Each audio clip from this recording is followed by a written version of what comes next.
అండి.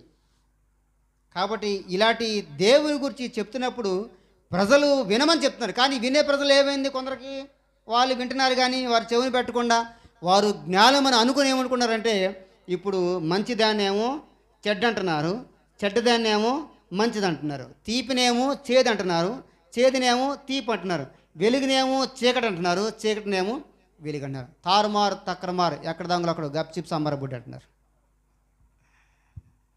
అంతా తారుమారు చేశారు. అప్పుడు ప్రభు చెప్పాడు, వారికి శ్రమ కదండి. ఇలా తారుమారు చేసేవాళ్ళకి ఏమని చెప్పండి, తారుమారు చేసేవాళ్ళకి శ్రమ అని చెప్పి చెప్తాయి. ఈ శ్రమ ఎక్కడ అవుద్ది అంటే, గత వారం చెప్పింది చూసా, అక్కడ అవుతాయి, ప్రారంభమవుతాయి. కాబట్టి ఇప్పుడు మనము దేవుని వాక్యానికి లేకపోతే ఇంకా దేవుని రాకడికి అతి సమీపంగా మనం ఉన్నాం.